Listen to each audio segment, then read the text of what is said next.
السلام علیکم ناظرین کرام۔ زمانے ماضی میں عربوں کی عادت تھی کہ وہ رات کے وقت کھانا کھانے کے بعد خیمے میں ساری رات جاگا کرتے اور ایک دوسرے کو واقعات سناتے، حتیٰ کہ انہیں جب نیند آ جاتی تو وہ وہیں بستر بچھا کر سو جاتے۔ عربوں میں ایک بادشاہ گزرا جس کا نام ہے عبد الکریم الجربا۔ بادشاہ کا خیمہ بھی ہر وقت مہمانوں سے بھرا رہتا۔ لوگ آتے، کھانا کھاتے اور بادشاہ سے اپنے جھگڑوں کا فیصلہ کرتے اور اپنی ضروریات بادشاہ کے سامنے پیش کرتے۔ بادشاہ ان لوگوں کو اونٹ، بکری اور دیگر اشیاء دے کر خوش کر دیتا۔ ایک رات کا ذکر ہے کہ بادشاہ کے خیمے میں مہمان کھانا کھا چکے تھے۔ بادشاہ نے اپنی تلوار زمین میں گاڑی اور اس پر ٹیک لگا کر بیٹھ گیا، کیونکہ عربوں کی عادت ہے کہ وہ زمین پر بیٹھنا پسند کرتے۔ بادشاہ نے ناظرین پر نظر دوڑائی اور کہنے لگا، کسی کو کوئی واقعہ یا اپنے ساتھ پیش آنے والا کوئی حادثہ یا کوئی اور قابل ذکر بات ہو تو ہمیں سنائے۔ حاضرین پر سناٹا چھا گیا۔ ایک کونے میں بڑی عمر کا ایک شخص کہنے لگا، بادشاہ سلامت، اللہ آپ کی عمر لمبی کرے، میرے ساتھ ایک واقعہ پیش آیا ہے جو میں آپ کو سناتا ہوں۔ تمام حاضرین بڑی دلچسپی سے اس واقعے کو سننے لگے۔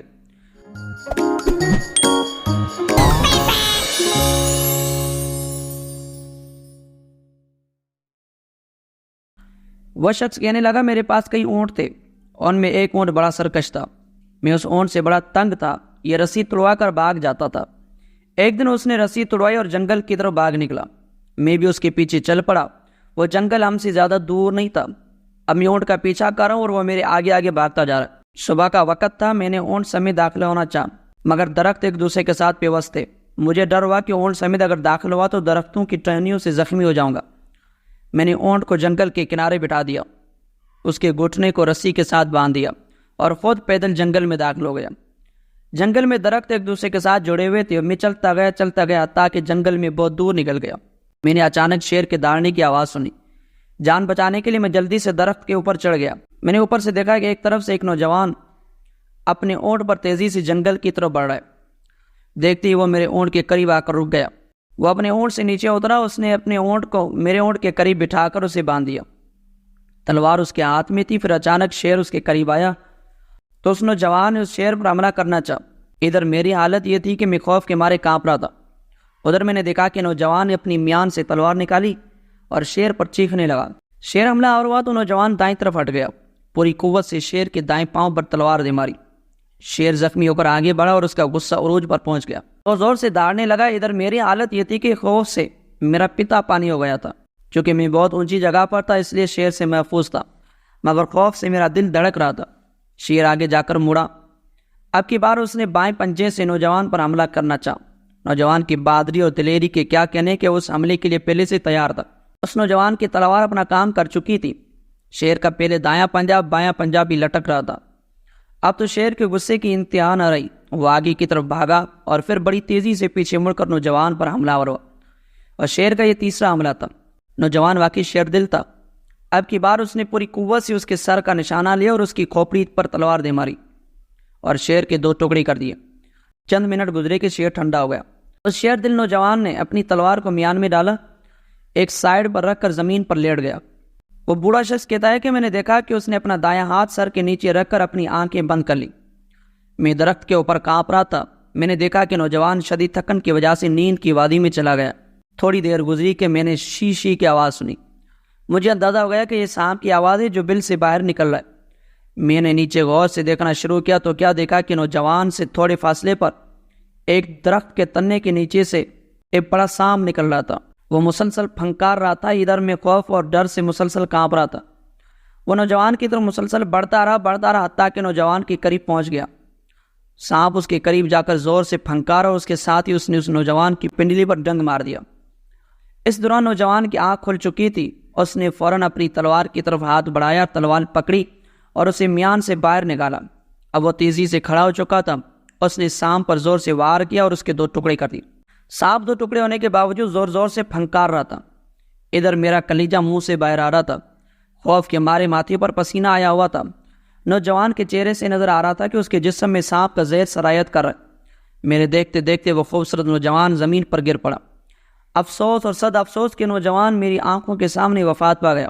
منظر بڑا عجیب تھا۔ ایک طرف شیر کی لاش، دوسری طرف سانپ دو ٹکڑے اور تیسری جانب وہ خوبصورت نوجوان گرا پڑا تھا۔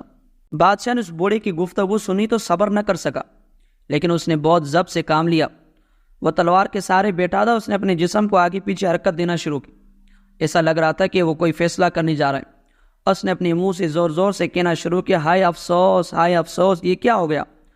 وہ اٹھ کھڑا ہوا اور اس بوڑھے شخص کی طرف بڑھا، تلوار اس کے ہاتھ میں تھی۔ اس نے بوڑھے سے پوچھا کہ تم نے کیا کیا؟